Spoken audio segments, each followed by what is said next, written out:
Assalamualaikum warahmatullahi wabarakatuh. Bismillahirrahmanirrahim. Ashhadu an la ilaha illallah wa ashhadu anna Muhammadar Rasulullah.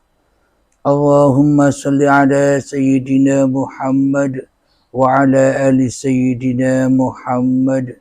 Rabbi israh li sadri wa yassir li amri wahlul 'uqdatam min lisani yafqahu qawli. Amin. Bismillahirrahmanirrahim.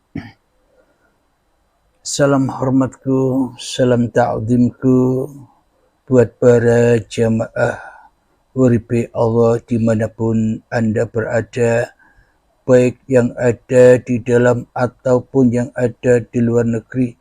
Semoga kita semua senantiasa di dalam rahmat Allah Subhanahu wa ta'ala. Amin ya rabbal alamin. Alhamdulillahi rabbil alamin. Marilah kita awali kajian ini dengan menggembahkan di dalam nyawa, di dalam jiwa, di dalam hati, di dalam roh dan di dalam kehidupan ini dengan kalimah-kalimah thayyibah.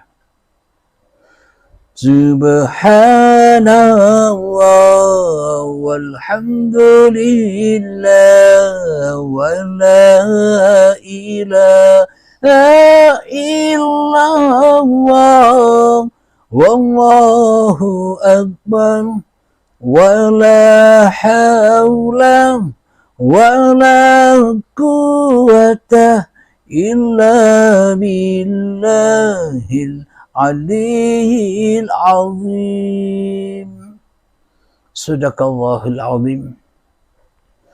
Pada hari ini, malam ini, kajian tentang rahasia kematian dan rahasia kehidupan yang belum pernah kita dengar, yang belum pernah dikupas oleh manusia.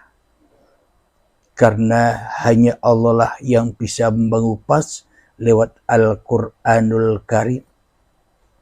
Manusia hanya bisa mengupas kulit-kulitnya saja.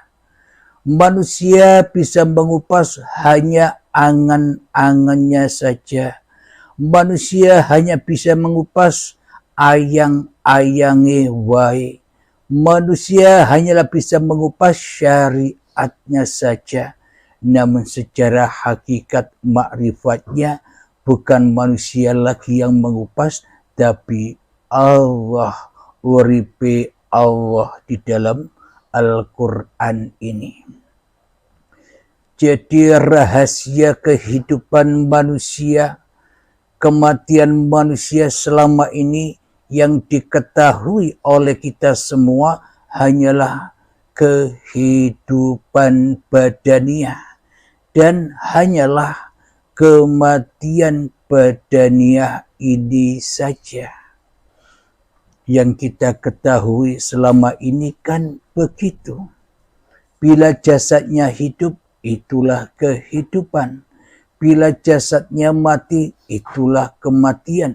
Hanya itu yang kita semua selama ini ketahui. Akan tetapi di sisi Allah itu adalah kehidupan, itulah uripe Allah. Bila manusianya masih gaib, bila manusianya belum ada, bila manusianya masih tak wujud, itulah yang dimaksud uripe Allah, hayatullah, hidupnya Tuhan. Sebelum manusia mengaku-akui bahwa hidup ini hidup manusianya. Jadi yang dikatakan kehidupan itu ya Allah sendiri. Yang dikatakan kehidupan itu adalah ya Tuhan itu sendiri yang memerankan makhluk-makhluknya. Marilah kita buka di dalam surat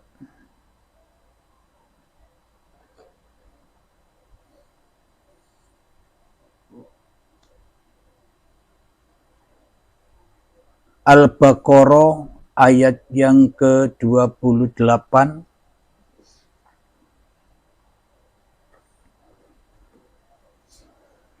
A'udzu billahi minasy syaithanir rajim. Bismillahirrahmanirrahim. Kaifa takfuruna billahi wa kuntum amwatan fa ahyakum thumma yumitukum thumma yuhyikum thumma ilaihi turja'un.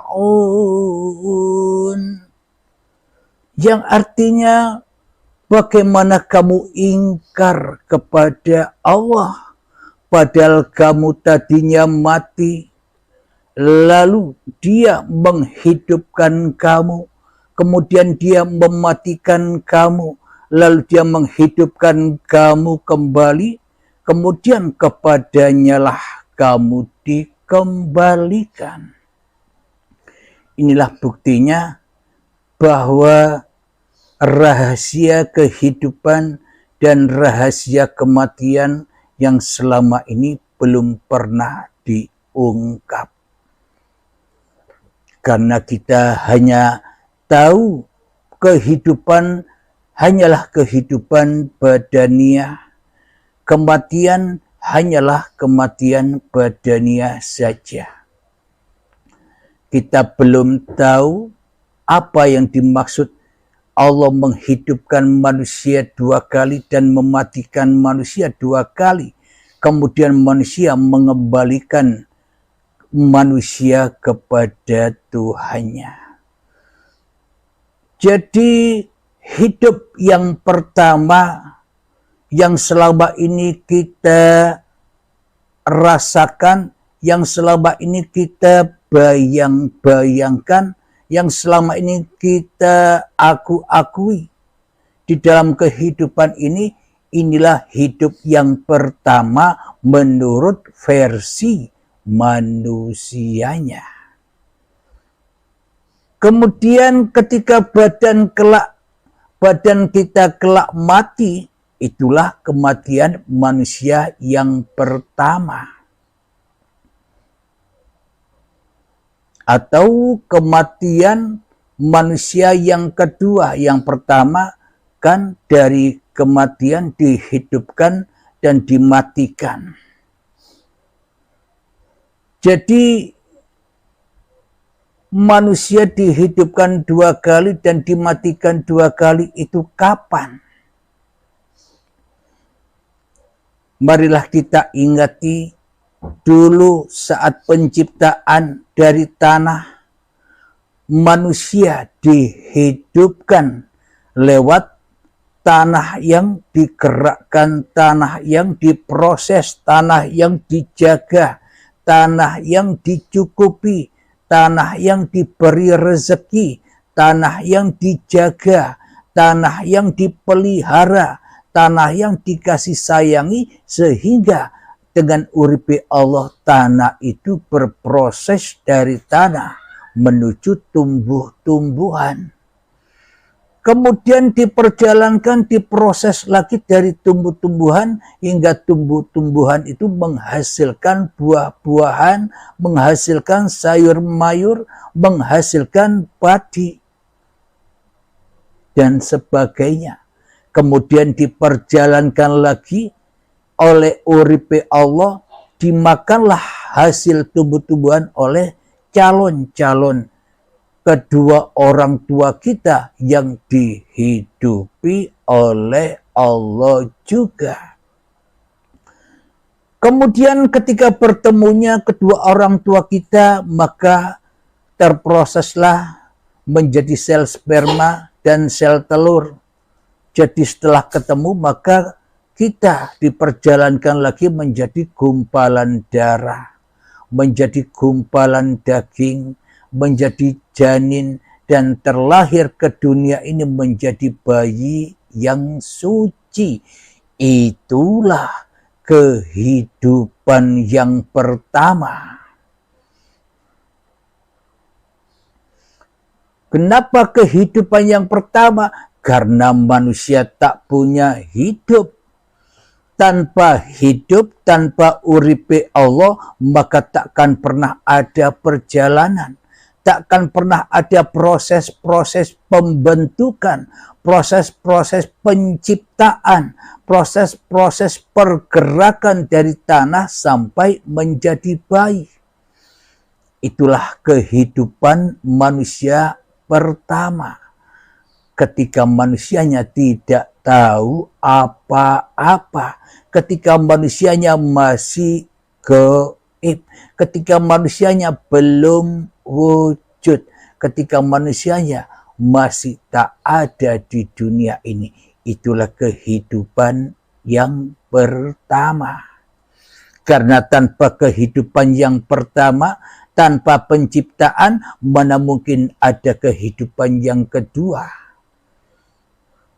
Jadi hidup yang sekarang inilah yang dikatakan kematian bagi manusianya di sisi Allah. Jadi saya runtutkan. Jadi kematian manusia yang pertama, yakni manusia diciptakan dari tanah yang mati, belum ada hidupnya, kemudian dihidupi oleh uripi Allah, dipergerakkan sampai menjadi bayi yang suci. Lalu manusia setelah akil baligh tiba, maka hidup atau uripi Allah selama perjalanan dari tanah sampai menjadi bayi, akhirnya hidup ini teraku-akui dan diakui oleh manusianya. Ketika manusianya datang detik-detik akil baligh, itulah Adam dan Hawa makan buah terlarang. Buah yang tak boleh dimakan. Apa itu? Buah kehidupan dan buah badan serta buah apapun yang diantaranya, yakni apapun yang kita lakukan, apapun yang teraktivitas selama ini, itulah buah-buah khuldi itu.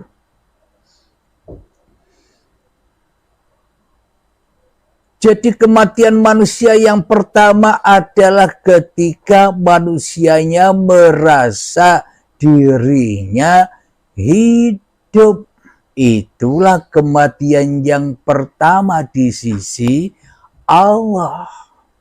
Jadi kehidupan yang pertama di sisi Allah adalah ketika manusia diperjalankan oleh uripi Allah dari tanah sampai kepada bayi. Itulah hidup yang pertama.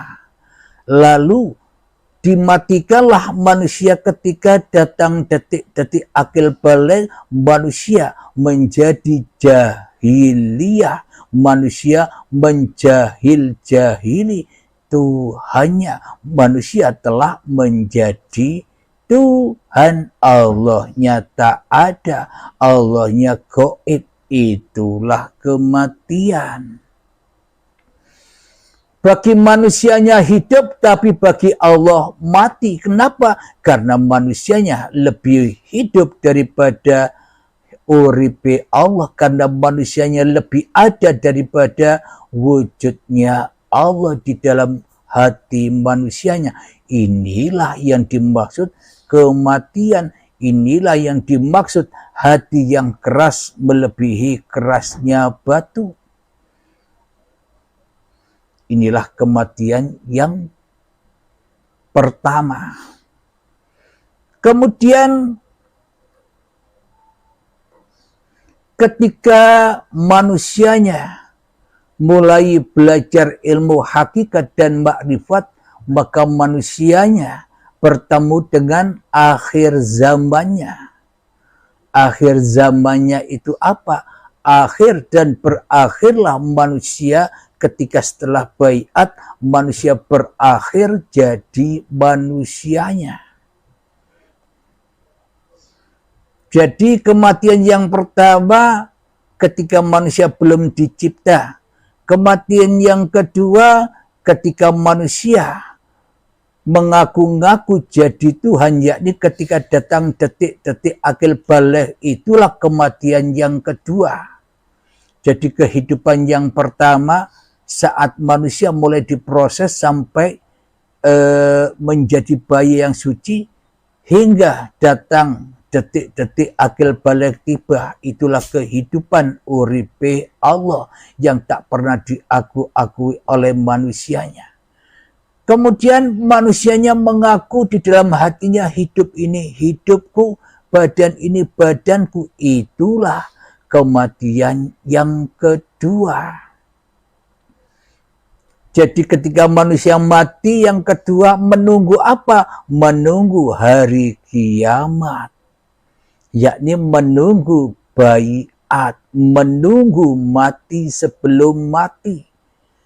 Yakni ketika manusianya mulai belajar ilmu ketauhidan, ilmu hati, ilmu ketuhanan, maka bangkitlah al-mahdinya yang selama ini terpendam.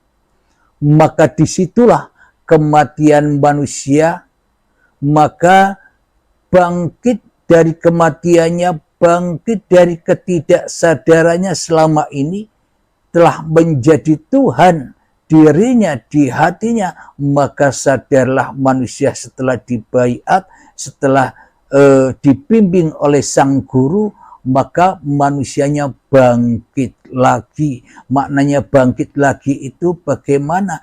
Bukan manusianya yang bangkit, tapi lillahnya yang bangkit. Manusianya mati di dalam lillah.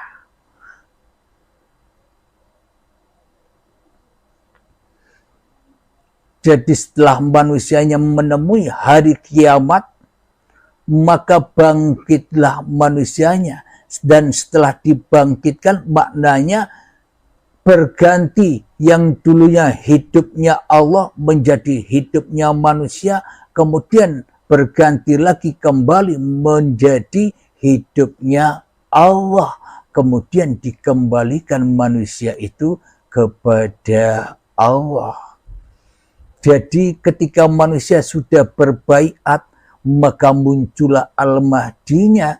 Ketika itulah kehidupan yang kedua akan bangkit, yakni uripe Allah dan kembali kepada Allah. Itulah rahasia kematian yang selama ini belum terungkap.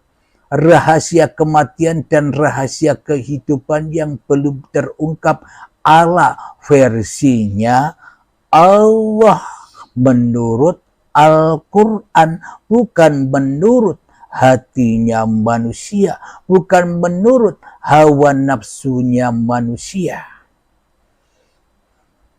Alhamdulillahirabbil alamin. Jadi ketika manusianya sudah dibangkitkan dari kezalimannya, maka manusianya dikembalikan kepada Allah. Jadi kapan alam-alam itu bisa dilewati? Apakah menunggu matinya badan, alam-alam kematian, alam kubur, siksa kubur, hari kiamat, hari kebangkitan, hari akhirat, yaumul hisab, dan sebagainya?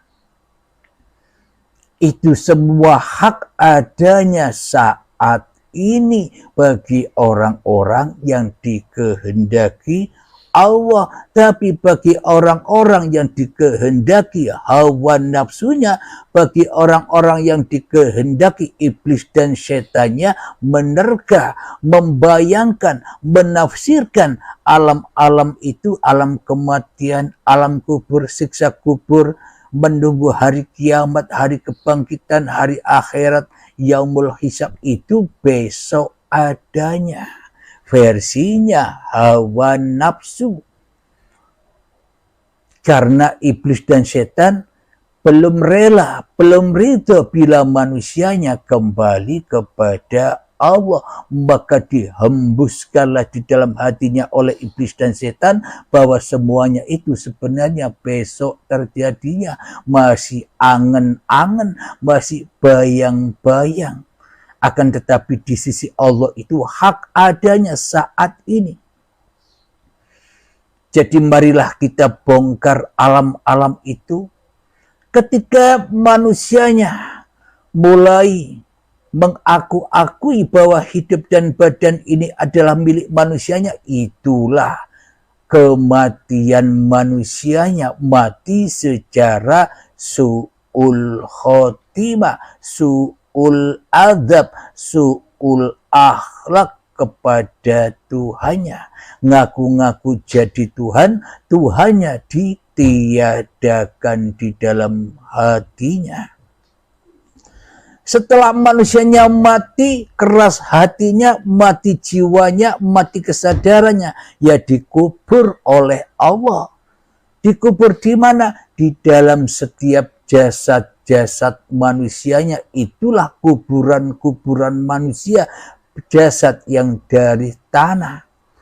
Kemudian bila belum ada iman di dalam hatinya, maka diazab kubur, disiksa dengan berbagai macam siksaan, yakni siksanya adalah cinta-cinta manusianya terhadap dunia, hatinya hubbud dunya daripada hubbillah, daripada cinta Tuhannya.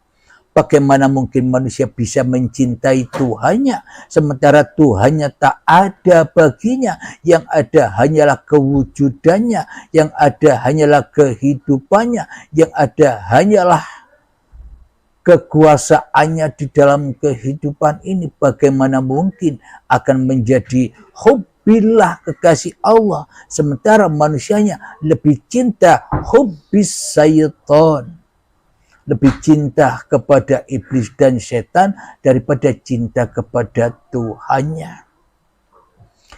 Maka teradablah, tersiksalah manusia dengan dunia sampai menunggu hari kiamat. Apa dan kapan hari kiamat? Ketika manusianya menjada-wajada menuju jalan fisabilillah untuk berbaiat. Al-Mahdinya tobat dari menjadi Tuhan dan dibaiat untuk memerangi Dajjal, untuk membebaskan dirinya dari belenggu-belenggu Dajjal, untuk mematah-matahkan salib, untuk membunuh babi dan celeng, untuk membebaskan pajak-pajak di dalam hatinya. Maka harus dibaiat dulu Imam Mahdinya, baru bisa perang dan mengalahkan semua itu. Ketika sudah bangkit dan menang Imam Mahdinya, maka dia dikembalikan kepada Tuhannya. Maka di akhir zaman seluruh manusia itu, agama apapun semua menjadi Islam semua. Selamat semua ketika datang detik-detik akhir zamannya. Bagaimana mungkin manusia tidak dikatakan selamat, wong manusianya tidak bisa mengaku-akui lagi bahwa hidup ini hidupku, bahwa badan ini badanku. Maka selamatlah manusia kembali kepada Tuhannya. Jadi apa rahasianya? Rahasianya adalah manusia yang sudah mati-mati secara dohir itu sudah kembali kepada Allah. Sudah inna lillahi wa inna ilaihi roji'un. Lambangnya kain kafan putih. Perintah siapa mayat itu di kain kafani putih? Bila bukan perintah Allah dan Rasulnya, itulah bukti lambang bahwa ketika manusianya sudah mati, maka sucilah manusianya, maka kembalilah ia kepada Tuhannya. Inilah rahasia alam semesta dan inilah rahasia kematian dan kehidupan yang belum pernah dibahas oleh manusia. Karena selama ini manusia hanya membahas syariat-syariatnya saja, tapi hakikat makrifatnya tidak dibahas. Kenapa? Karena bukan manusia lagi yang membahas. Jangankan manusia, Nabi Muhammad saja dilarang. Muhammad, jangan kau membahas tentang roh, karena roh itu adalah rahasiaku. Jadi ketika Muhammad yang masih ada di dalam hatinya, maka ia takkan mampu bicara soal roh, menerangkan Tuhan. Namun bila Muhammadnya sudah tak ada lagi di dalam hatinya, Muhammad bukan kau yang melempar, aku yang melempar, maka Allah lah yang membahas zatnya sendiri. Itulah kehidupan. Jadi yang dikatakan kehidupan itu ya uripe Allah. Jadi yang dikatakan kematian itu ya manungsane. Dari dulu tanah yang mati sampai kembali kepada tanah yang mati, ya tetap mati. Meskipun dipaes-paesi apapun saja, manusia yang dari tanah itu, tanah mati, apapun yang digerakkan, apapun bentuk-bentuk makhluk manusianya, semuanya ya tetap mati. Kenapa? Memang mati. Tapi Allah hidup, apapun yang diperankan Allah sejak dari tanah